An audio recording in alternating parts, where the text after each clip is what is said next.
Morning विद्यार्थी मित्रों, आज हम कक्षा 12वीं के दूसरे चैप्टर नमक का दारोगा के दूसरे भाग का अभ्यास करेंगे। पहले भाग में हमने इस कहानी के 2 भाग समझ लिए हैं, तो इस वीडियो में हम तीसरे भाग से शुरुआत करेंगे। पंडित अलोपीदीन अपने सजीले रथ पर सवार कुछ सोते कुछ जागते चले आते थे। अचानक कई गाड़ी वाले घबराए हुए आकर जगाया और बोले, महाराज, दारोगा ने गाड़ियाँ रोक दी है और घाट पर खड़े आपको बुलाते हैं। पंडित अलोपीदीन का लक्ष्मी जी पर अखंड विश्वास था। वह कहा करते थे कि संस्कार का तो कहना ही क्या, स्वर्ग में भी लक्ष्मी का ही राज्य है। उनका यह कहना यथार्थ ही था। न्याय और नीति सब लक्ष्मी के ही खिलौने हैं। इन्हें वह जैसे चाहती है नचाती है। लेटे ही लेटे गर्व से बोले, चलो हम आते हैं। यह कहकर पंडित जी ने बड़ी निश्चिंतता से पान के बीड़े लगाकर खाए। फिर लिहाफ ओढ़े हुए दारोगा के पास आकर बोले, बाबूजी, आशीर्वाद कहिए, हमसे ऐसा कौन सा अपराध हुआ कि गाड़ियाँ रोक दी गई?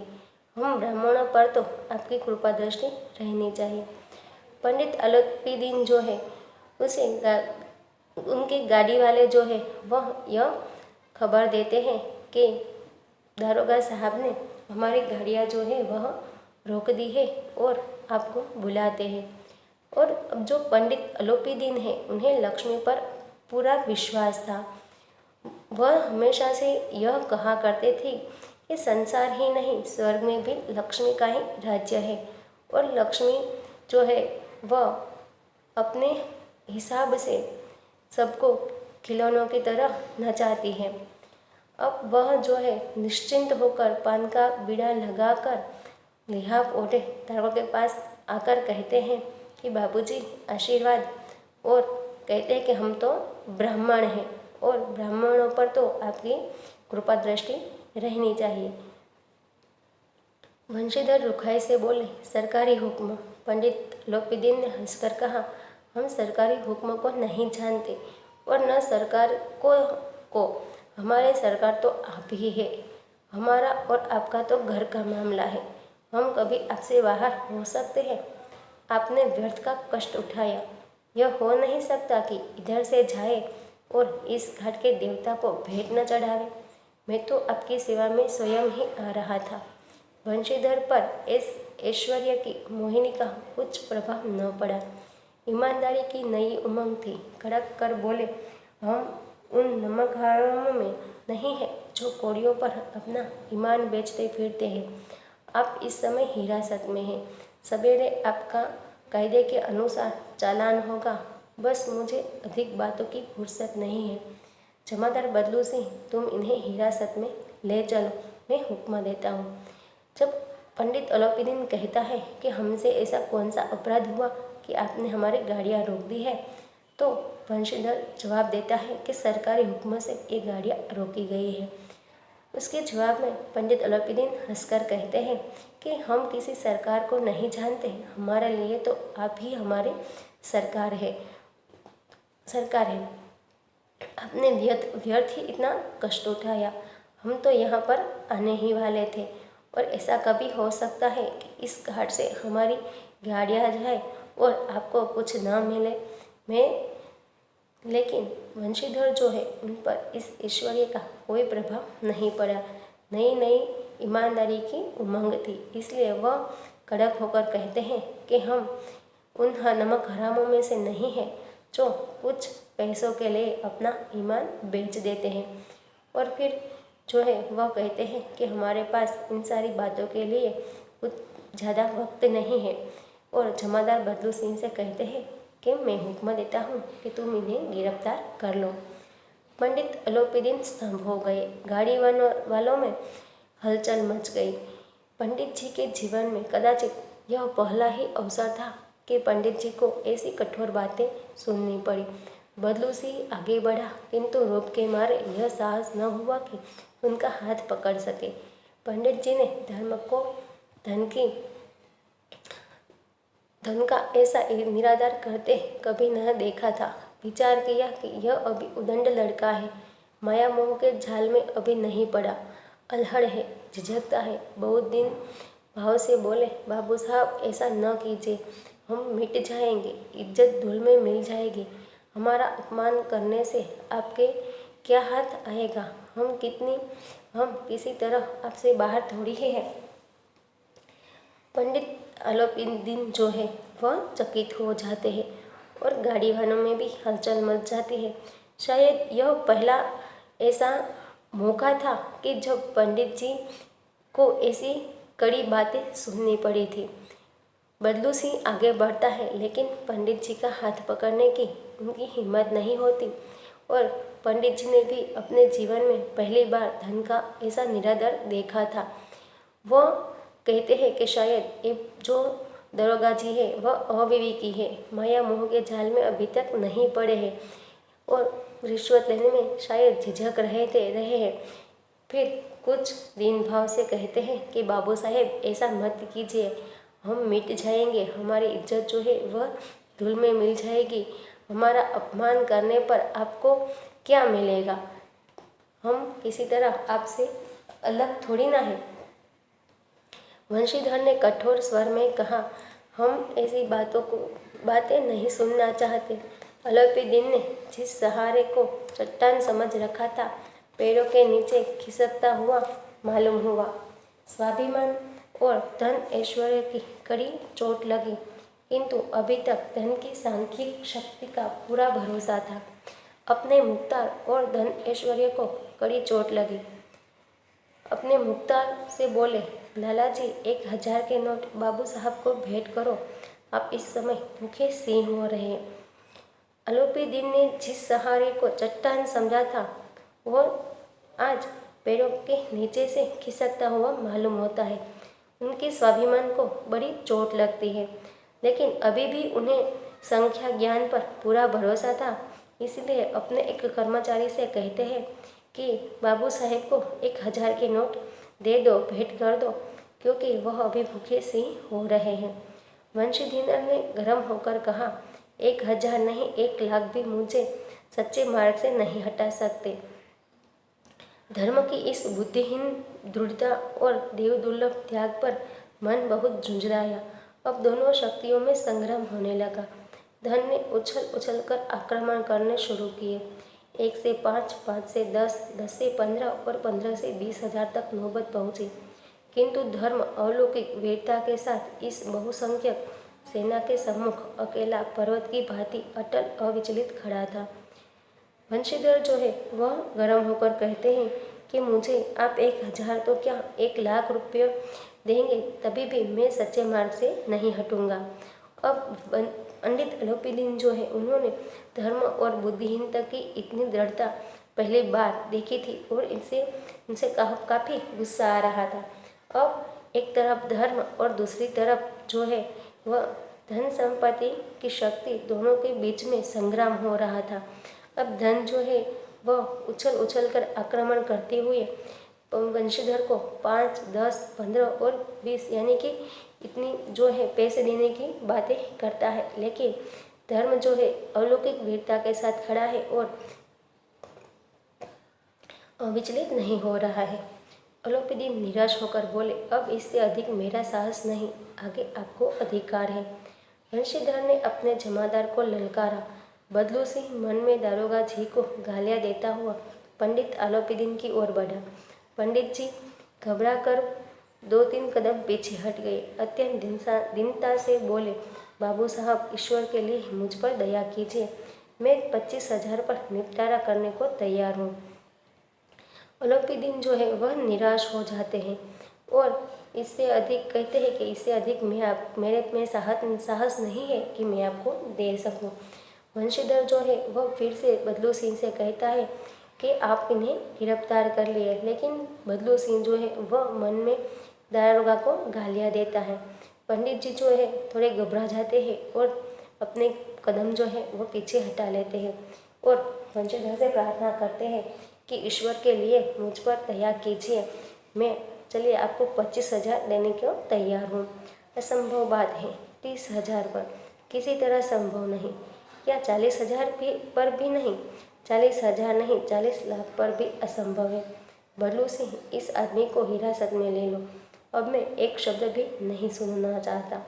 धर्म ने धन को पैरों तले कुचल डाला। आरोपी दिन ने एक हष्ट-पुष्ट मनुष्य को हथकड़ियाँ लिए हुए अपनी तरफ आते देखा। चारों ओर निराशा और कातर दृष्टि से देखने लगे। इसके बाद यकायक मूर्छित होकर गिर पड़े।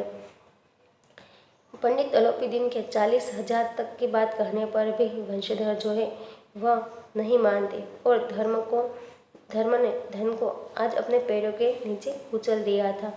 अब अलोपीदीन को हिरासत में लेने के लिए एक हष्टपुष्ट मनुष्य जो है वह हथकड़ियाँ लेकर आता है और चारों ओर देखकर उन्हें निराशा होती है और इसी के कारण वह एकाएक मूर्छित होकर यानी कि बेहोश होकर गिर पड़ते हैं। यहाँ हमारा तीसरा भाग जो है वह समाप्त होता है। अब हम चौथा भाग जो है उन्हें समझेंगे। दुनिया सोती थी पर दुनिया की जीभ जागती थी। सवेरे ही देखे तो बालक वृद्ध सबके मुंह से यही बात सुनाई देती थी। जिसे देखिए वह पंडित जी के इस व्यवहार पर टीका टिप्पणी कर रहा था। निंदा की बौछारें हो रही थी। मानो संसार से अब पापी का पाप कट गया। पानी को दूध के नाम से बेचने वाला गाला कल्पित, रोज नामचे भरने वाले अधिकारी वर्ग, रेल में बिना टिकट सफ़र करने वाले बाबू लोग, जाली दस्तावेज बनाने वाले सेठ और साहूकार, यह सब के सब देवताओं की भांति गर्दनें चला रहे थे। जब दूसरे दिन पंडित अलोपीदीन अभियुक्त होकर कांस्टेबलों के साथ हाथों में हथकड़ियाँ, हृदय में ग्लानि और क्षोभ भरे लज्जा से गर्दन झुकाई अदालत की तरफ चले तो सारे शहर में हलचल मच गई। मेलों में कदाचित आंखें इतनी व्यग्र न होगी। भीड़ के मारे छत और दीवार में कोई भेद न रहा। दुनिया सोती थी लेकिन दुनिया की जीभ जो है वह जागती थी। यानी कि दुनिया भले ही सो रही थी लेकिन लोगों के मुंह अभी भी चल रहे थे। सवेरे ही सब देखिए तो बालक वृद्ध सभी के मुंह पर एक ही बात सुनाई देती थी कि पंडित जी को जो है वो दारोगा ने पकड़ लिया है। अब इनकी काफ़ी निंदा हो रही थी। मानो संसार से आज पापी का पाप कट गया है ऐसे। और सुबह तैयार होकर कांस्टेबलों के साथ जब हथकड़ियाँ डालकर, हृदय में ग्लानि भरकर और क्षोभ से भरे और लज्जा से गर्दन झुकाए जब अदालत की तरफ चले जाते हैं तो शहर में इतनी हलचल मची है कि लोग इतना इन्हें देखने के लिए आतुर है कि कहाँ पर दीवार है और कहाँ पर छत, इसका कोई किसी तरह का पता नहीं चलता है। किंतु अदालत में पहुंचने की देर थी। पंडित अलोपीदीन इस अगाध वन के सिंह थे। अधिकारी वर्ग उनके भक्त, अमले उनके सेवक, वकील मुख्तार उनके आज्ञापालक और अर्दली चपरासी तथा चौकीदार तो उनके बिना मोल के गुलाम थे। उन्हें देखते ही लोग चारों तरफ से दौड़े। सभी लोग विस्मित हो रहे थे, इसलिए नहीं कि अलोपीदीन ने क्यों यह कर्म किया, बल्कि इसलिए कि वह कानून के पंजे में कैसे आए। ऐसा मनुष्य जिसके पास असाध्य साधन करने वाला धन और अनन्य वाचालता हो, क्यों वह कानून के पंजे में आवे। प्रत्येक मनुष्य उससे सहानुभूति। जब पंडित अलोपीदीन जो है वह अदालत के निकलते हैं तो सभी लोग उन्हें देखकर विस्मित हो रहे। इसलिए नहीं कि अलोपीदीन जो है उन्होंने ऐसा कर्म किया है, लेकिन इसलिए कि इतना सारा धन होते हुए और वो इतने वाचाल थे कि किसी को भी अपने पंजे में पकड़ सकते थे, किसी को भी अपनी बातों में मना सकते थे। ऐसे मनुष्य जो है आज दारोगा की पकड़ में आ गए थे। सभी लोगों को उनसे सहानुभूति थी। प्रकट करता था। बड़ी तत्परता से इस आक्रमण को रोकने के निमित्त वकीलों की एक सेना तैयार की गई। न्याय के मैदान में धर्म और धन में युद्ध थम गया। वंशीधर चुपचाप खड़े थे। उनके पास सत्य के सिवा न कोई बल था, न स्पष्ट भाषण के अतिरिक्त कोई शस्त्र। गवाह थे किंतु लोभ से डावाडोल थे। आज धर्म और धन में युद्ध जो है वह थम गया है।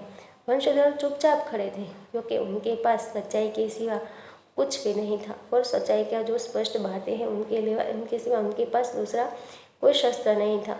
हाँ, कुछ गवाह थे लेकिन वो भी ढावाडोल थे क्योंकि शायद ऐसा भी हो सकता है कि अगर उन्हें पैसे मिल जाए तो वह अपनी गवाही बदल दे।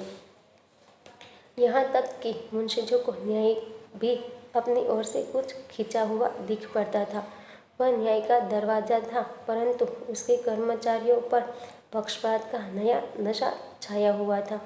किंतु पक्षपात और न्याय का क्या मोल में जहाँ पक्षपात हो वहाँ न्याय की कल्पना भी नहीं की जा सकती। मुकदमा शीघ्र ही समाप्त हो गया। डिप्टी मजिस्ट्रेटर ने अपनी तजवीज़ में लिखा, पंडित अलोपीदीन के विरुद्ध दिए गए प्रमाण निर्मूल और भ्रमात्मक है। वह एक बड़े भारी आदमी है। यह बात कल्पना से बाहर है कि उन्हें थोड़े लाभ के लिए ऐसा दुस्साहस किया हो।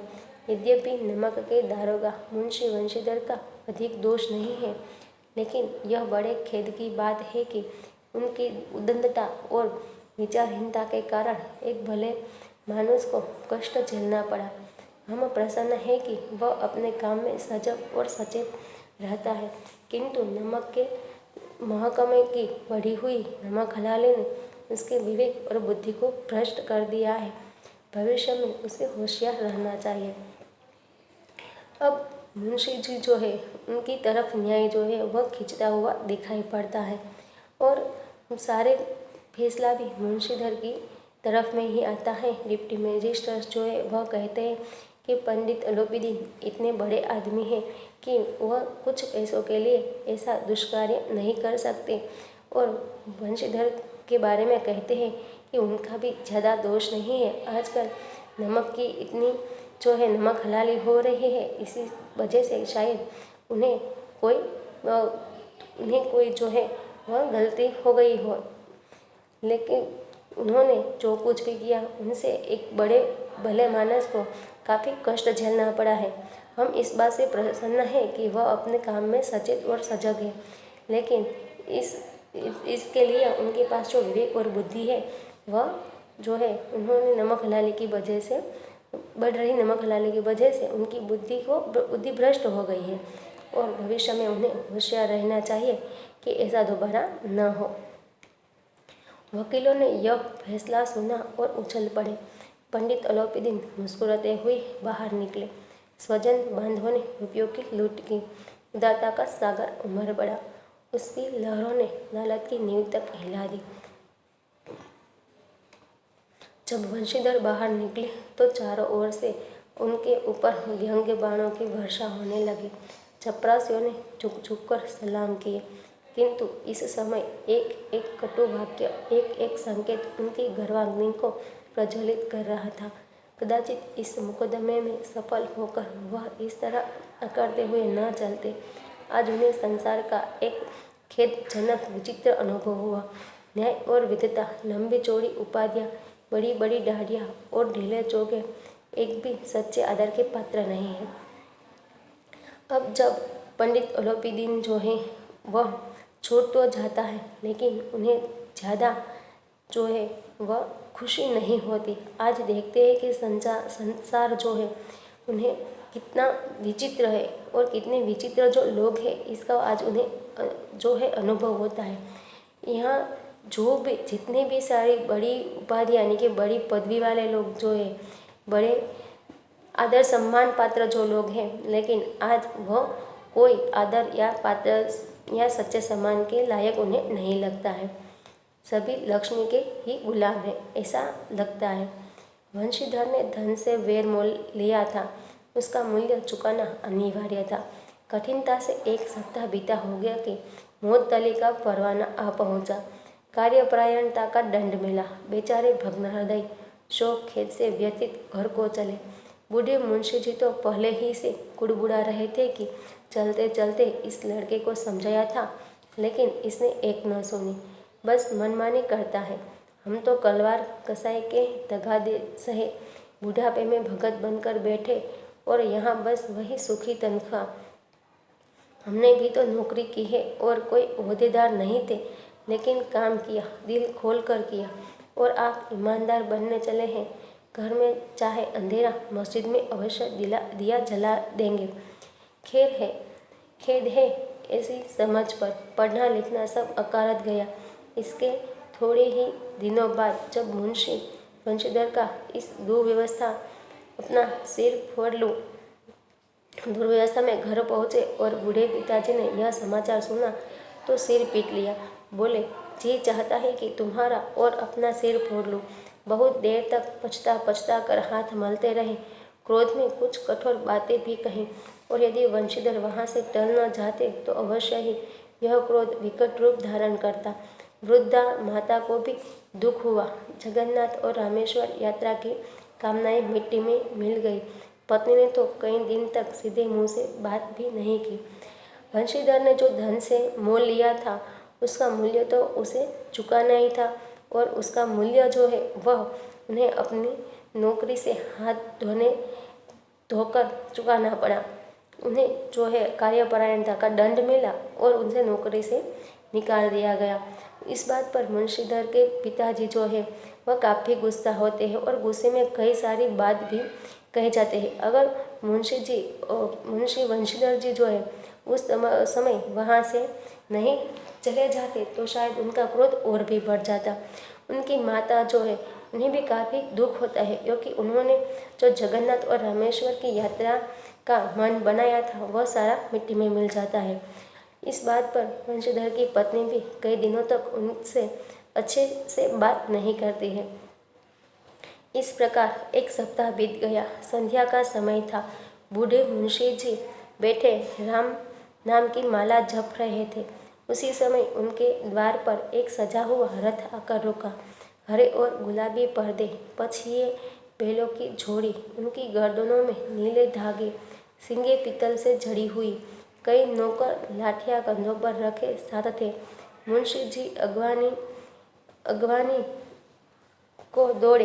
देखा तो पंडित अलोपीदीन है। झुककर दंडवत की और लल्लो पल्लो की बातें करने लगे। हमारा भाग्य उदय हुआ जो आपके चरण इस द्वार पर आए। आप हमारे पूज्य देवता हैं। आपको कौन सा मुंह दिखावे। मुंह में तो कालिख लगी हुई है, किंतु क्या करें, लड़का अभागा कपूत है, नहीं तो आपसे क्यों मुंह छिपाना पड़ता। ईश्वर निसंतान चाहे रखे पर ऐसी संतान न दे। अब एक सप्ताह बीतने के बाद संध्या समय जब मुंशी जी बैठे राम नाम की माला जप रहे थे, उसी समय उनके घर के सामने एक सजा हुआ रथ आकर खड़ा होता है, और देखते हैं तो उनमें कौन है, तो उनमें पंडित अलोपीदीन है। मुंशी वंशीधर के जो पिताजी हैं वह कहते हैं कि आप हमारे घर आए हैं, ये हमारा भाग्य है और आप तो हमारे पूज्य देवता हैं, लेकिन कहते हैं कि हम किस तरह अपना मुंह जो है वह आपको दिखाए, क्योंकि हमारे मुंह पर तो कालिक लगी है। हमारे बेटे ने आपके साथ जो भी किया उसका हमें दुख है। भगवान चाहे निसंतान रखे पर ऐसी संतान किसी को न दे। अलोपीदीन ने कहा, नहीं भाई साहब, ऐसा न कहिए। मुंशी जी ने चकित होकर कहा, ऐसी संतान को और क्या कहूँ। अलोपीदीन ने वात्सल्यपूर्ण स्वर में कहा, कुल तिलक और पुरुषों की कीर्ति उज्जवल करने वाले संसार में ऐसे कितने धर्मपरायण मनुष्य हैं जो धर्म पर अपना सब कुछ अर्पण कर सके। पंडित अलोपीदीन ने वंशीधर से कहा, दारोगा जी, यह खुशामद करने के लिए मुझे इतना कष्ट उठाने की जरूरत न थी। उस रात को आपने अपने अधिकार बल से मुझे अपनी हिरासत में लिया था, किंतु आज मैं स्वेच्छा से आपकी हिरासत में आया हूँ। मैंने हजारों रईस और अमीर देखे, हजारों उच्च पदाधिकारियों से काम पड़ा, किंतु मुझे परास्त किया तो आपने। मैंने सबको अपना और अपने धन का गुलाम बनाकर छोड़ दिया। मुझे आज्ञा दीजिए कि आपसे कुछ विनय करूं। पंडित अलोपीदीन जो है वह वंशीधर से कहता है कि दरोगा जी, मैं आपकी खुशामद करने के लिए इतने कष्ट उठाने की मुझे कोई ज़रूरत नहीं है। उस रात आपने अपने अधिकार और बल से मुझे अपनी हिरासत में लिया था, लेकिन आज मैं खुद अपनी इच्छा से आपकी हिरासत में आया हूँ। मैंने कई सारे अमीर और उच्च अधिकारियों को देखा है और उन्हें परास्त किया है, अपने धन का गुलाम बना दिया है। अगर मुझे किसी ने परास्त किया है तो वह आप हैं। अगर आप कहें तो मैं आपसे कुछ कहना चाहता हूँ। वंशीधर ने अलोपीदीन को आते देखा तो उठकर सत्कार किया, किंतु स्वाभिमान सहित समझ गए कि यह महाशय मुझे लज्जित करने और जलाने आए हैं। क्षमा प्रार्थना की चेष्टा नहीं की, वरना उन्हें अपने पिता की यह ठकुर सुहाती की बात असह्य सी प्रतीत हुई। पर पंडित जी की बातें सुनी तो मन की मैल मिट गई। पंडित जी की ओर उड़ती हुई दृष्टि से देखा, सद्भाव झलक रहा था। गर्व ने अब लज्जा के सामने सिर झुका दिया। शर्माते हुए बोले, यह आपकी उदारता है जो ऐसा कहते हैं। मुझसे जो कुछ अविनय हुई है उसे क्षमा कीजिए। मैं धर्म की बेड़ी में जकड़ा हुआ था, नहीं तो मैं आपका दास हूँ। जो आज्ञा होगी वह मेरे सिर माथे पर। वंशीधर जो है वह अलोपी दिन को आते हुए देखता है तो स्वाभिमान के साथ उनका सत्कार करता है। उसे लगता है कि जैसे पंडित अलोपी दिन जो है वह उन्हें लज्जित करने के लिए आए हैं। वह उन्हें क्षमा प्रार्थना करने की कोशिश नहीं की। उन्हें ऐसा लगता कि जैसे उनके पिताजी की बातें सुनी हुई है। तो और मन से मेल जो था वो मिट गया था। पंडित जी की ओर देखते हुए सद्भाव से कहा कि मैंने जो कुछ भी उस वक्त किया वो धर्म के कारण किया, वरना तो मैं आपका दास हूँ। अलोपी दिन ने विनीत भाव से कहा, नदी के तट पर आपने मेरी प्रार्थना नहीं स्वीकार की थी, किंतु आज स्वीकार करनी पड़ेगी। वंशीधर बोले, मैं किस योग्य हूँ, किंतु जो कुछ सेवा मुझसे हो सकती है उसमें त्रुटि न होगी। अलोपी दिन ने एक स्टाम्प लगा हुआ पत्र निकाला और उसे वंशीधर के सामने रखकर बोले, इस पद को स्वीकार कीजिए और अपने हस्ताक्षर कर दीजिए। मैं ब्राह्मण हूँ, जब तक यह सवाल पूरा न कीजिएगा द्वार से न हटूंगा। अब वंशीधर जो है वह कहता है कि मैं किस योग्य हूँ, जो आप मुझसे जो भी बन सकेगा वह मैं जरूर करूँगा। अलोपी दिन जो है वह एक स्टंप लगाया हुआ पत्र निकालते हैं और वंशीधर के सामने रखकर कहते हैं कि आप इस पद का स्वीकार कीजिए। जब तक आप उन पर हस्ताक्षर नहीं करेंगे तब तक मैं यहाँ से नहीं जाऊँगा। मुंशी वंशीधर ने उस कागज को पढ़ा तो कृतज्ञता से आंखों में आंसू भर गए। पंडित अलोपी दिन ने उन्हें अपनी सारी जायदाद का स्थायी मैनेजर नियत किया था। 6000 वार्षिक वेतन के अतिरिक्त रोजाना खर्च अलग, सवारी के लिए घोड़े, रहने को बंगला, नौकर चाकर मुक्त। कल्पित स्वर से बोले, पंडित जी, मुझ में इतनी सामर्थ्य नहीं है कि आपकी इस उदारता की प्रशंसा कर सकूं, किंतु मैं ऐसे उच्च पद के योग्य नहीं हूँ। अब मुंशी वंशीधर जब कागज को पढ़ते हैं तो उनके की आंखों में कृतज्ञता के आंसू आ जाते हैं। लेकिन कागज को पढ़ने के बाद वंशीधर जो है वह अलोपी दिन से कहता है कि मैं इस योग्य नहीं हूँ कि इस पद को मैं संभाल सकूँ।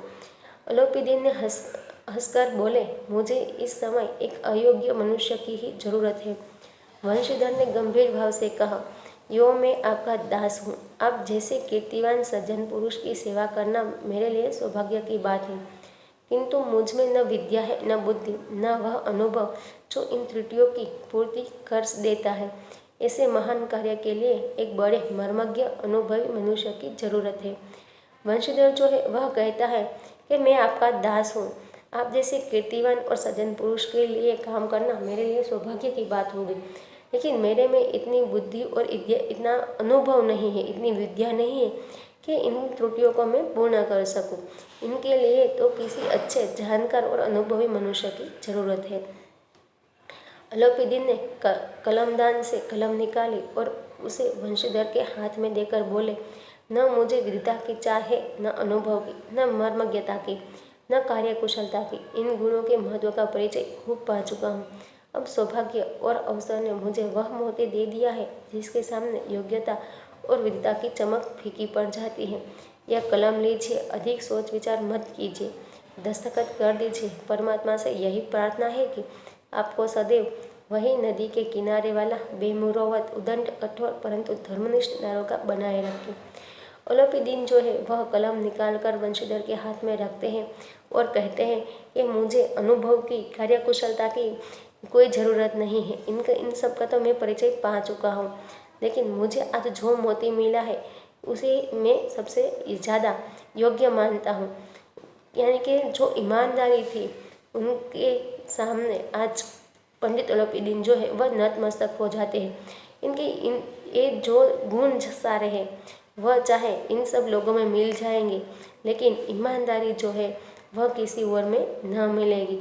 इसीलिए वह कहते हैं कि आप जो है वह इस कागज़ों पर दस्तखत कीजिए और परमात्मा से यही प्रार्थना करता हूँ कि आप जब एक काम संभालेंगे तो आप जैसे पहले बहुमत दंड कठोर परंतु धर्मनिष्ठ दारोगा थे, उसी तरह इस कार्य को भी धर्म से ही निभाएंगे। वंशीधर की आंखें डबडबाई। हृदय में के संकुचित पात्र में इतना आसान न समझ सका। कई बार फिर पंडित जी की ओर भक्ति और श्रद्धा की दृष्टि से देखा और कांपते हुए हाथ से मैनेजरी के कागज पर हस्ताक्षर कर दिया। आज वंशीधर की आंखें जो है वह भर गई हैं। उनका जो हृदय है उनमें इतना बड़ा एहसान नहीं समाता और वह बार बार जो है पंडित जी के सामने देखते हैं और श्रद्धा भरी आँखों से वह उन्हें अपने कांपते हुए हाथों से उनके जो कागज थे उन पर हस्ताक्षर कर देते हैं। यहाँ पर हमारा ये दूसरा चैप्टर जो है वह पूर्ण होता है।